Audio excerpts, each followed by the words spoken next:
Hey guys, it's Tina. I am here to show you your basic supplies you need to start a quilt.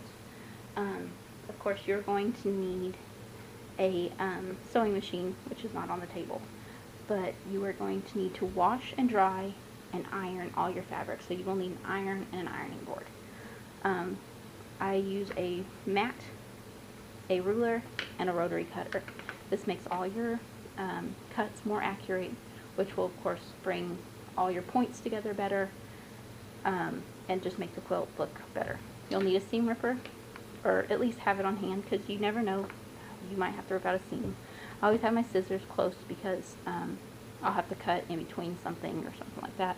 And then I use cotton thread because I use all cotton in my quilts, so cotton fabric, cotton batting, cotton thread, cotton backing. And then of course your fabric. This is one I've picked out for a baby quilt I'm doing, and then all my blacks and whites over here is for a quilt I'm doing for myself. You'll need to pick out your pattern, and you can get your patterns just pretty much from anywhere. This is one I picked up at my local quilt shop. This is one I picked up from Hancock's, and these are ones I've printed off either by Googling them or of course Pinterest. Pinterest is my best friend. So you just find all these different cool patterns. Some of them are really good, and some of them are kind of vague. You just have to kind of piece together. You can get books. This is one that has 505 different quilt blocks, but of course for saving time purposes, they're not very in-depth. You have the pattern, and you have just kind of a little bit about it, like how to do it. But this one has a mix of appliques, a mix of pattern pieces, and it tells you how to do it, but it just doesn't give you a whole lot of detail. My favorite quilt books are Quilt and Day series by Eleanor Burns. I have Trip Around the World, The Log Cabin, Dutch Windmills, and Irish Chain. Just has single and double Irish chain in it.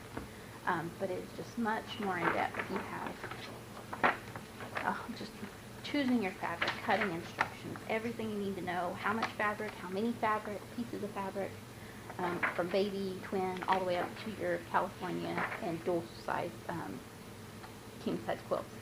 And then just very clear instructions on how to do it. This is, for a beginner, this is an excellent, excellent series. We have those.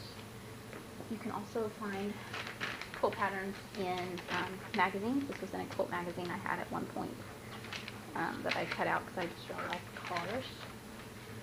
You can buy quilt patterns from people who've already drafted them up, and it has all your like how much fabric you need,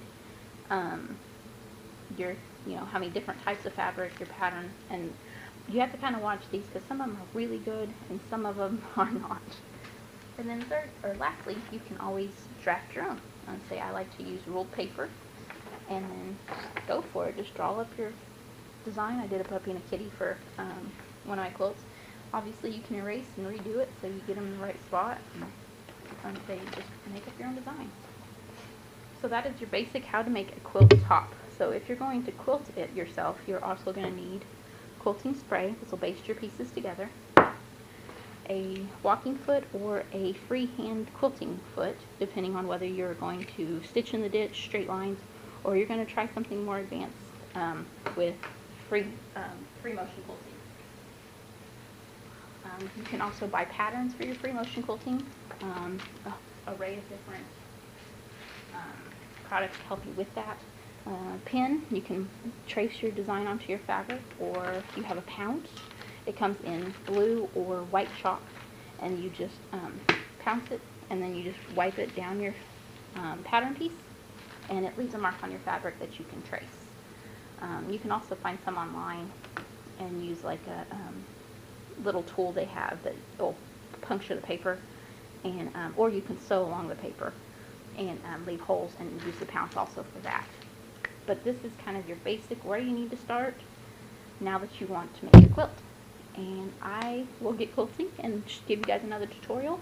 Make sure you subscribe below, like me on Facebook, comment if you want any specific tutorial. If you have a quilt that you're just dying to make but want better instructions, you know, let me know. Maybe I've done it or I can look into it.